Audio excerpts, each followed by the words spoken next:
It was a crisp autumn evening when I stepped out of my car, the kind of day where the leaves crunched underfoot like nature's own soundtrack. I had no idea that a simple goodbye kiss from my sister would ignite a chain of events that would turn my quiet suburban life upside down. But let me tell you, what happened next. It was straight out of a movie: jealousy, heartbreak, redemption, and a twist that left me questioning everything I thought I knew about my neighbors. If you're hooked already, smash that like button right now and subscribe to the channel for more unbelievable real-life inspired stories that tug at your heartstrings. Trust me, you don't want to miss what's coming up. My name's Alex, and I just moved into this cozy little neighborhood about 6 months ago. I was 28, fresh out of a messy breakup that had left me swearing off romance for good. Work as a graphic designer kept me busy, but the evenings were lonely. That's when I first noticed her, my neighbor, Emily. She lived in the house next door, a single mom in her early 30s with a warm smile that could light up the gloomiest day. We'd wave hello over the fence, chat about the weather or her adorable 5-year-old daughter, Lily. Emily had this quiet strength about her. I later learned she'd lost her husband in a car accident 2 years back, leaving her to raise Lily alone while juggling a part-time job at a local bakery.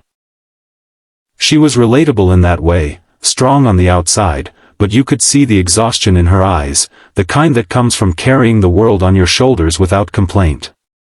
One weekend, my sister Sarah came to visit.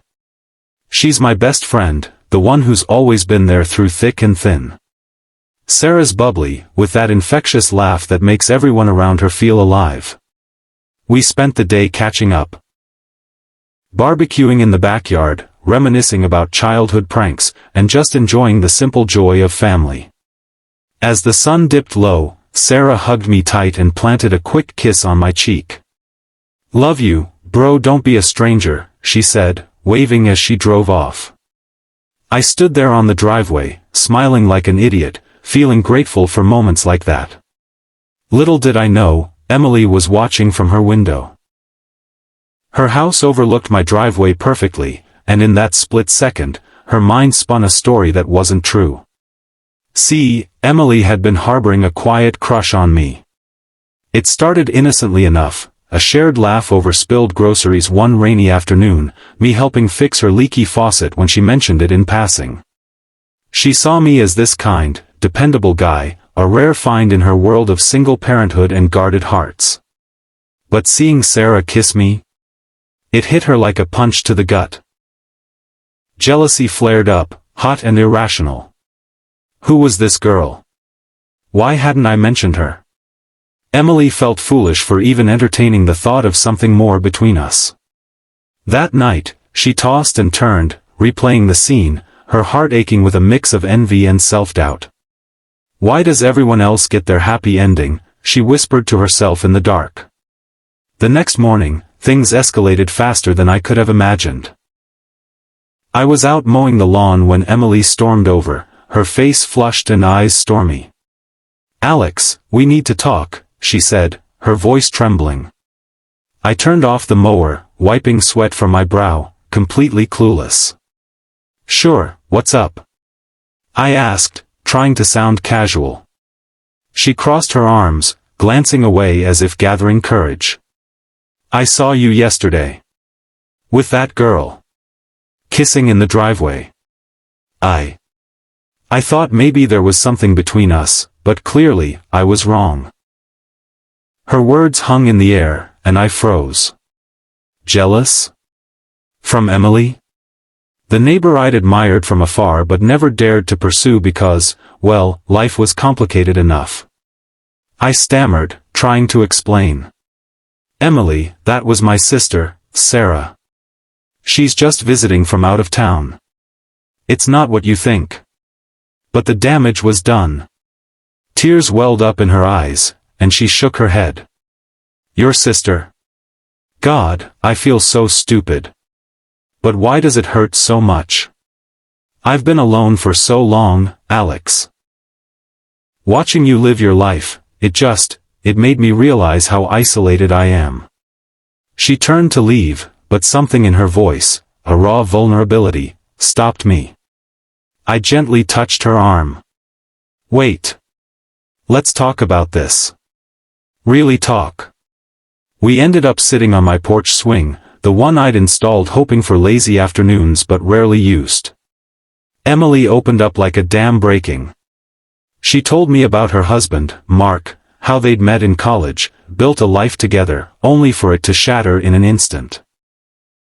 The grief had been overwhelming, leaving her scared to let anyone in again. Lily was her everything, but the loneliness crept in during quiet nights. I saw that kiss and felt jealous not just of her, but of the connection. I missed that, she confessed, her voice breaking. I shared my own story, the ex who cheated, the trust issues that made me build walls higher than my fence.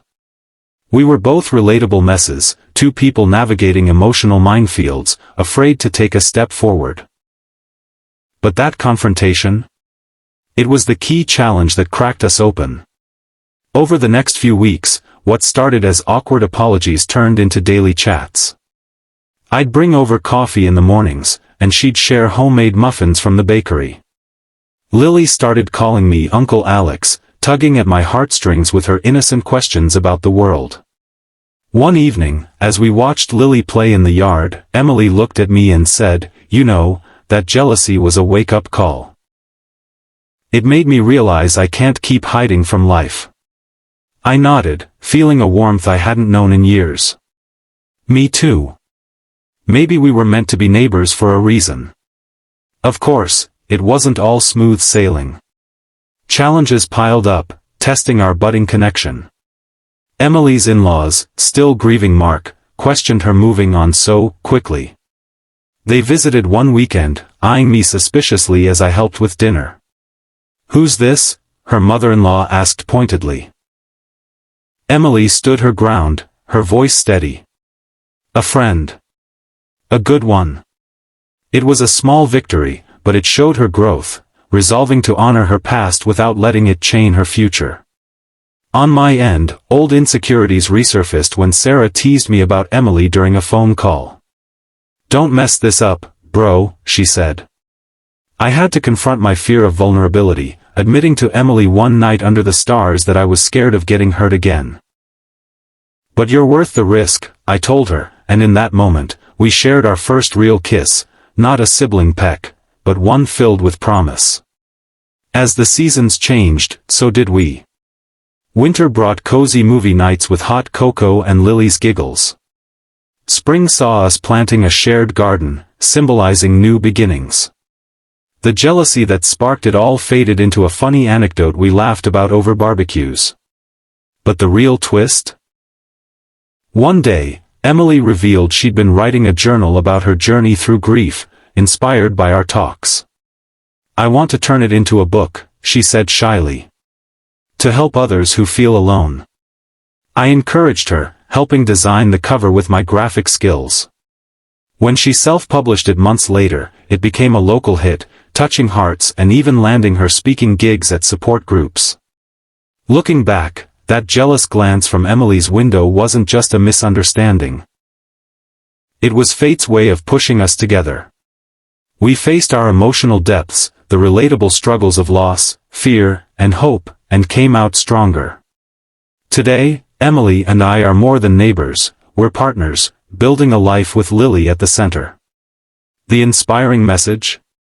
Jealousy might sting, but it can also be a mirror reflecting what your heart truly desires. Don't let misunderstandings fester. Talk it out, embrace vulnerability, and you might find love, healing, or friendship in the most unexpected places. Life's too short to hide behind fences. If this story moved you, hit that like button to show some love, and subscribe to the channel for more tales that blend heart, drama, and those unbelievable twists. Comment below, have you ever had a jealous moment that led to something amazing? I'd love to hear your stories. Thanks for watching, see you in the next one.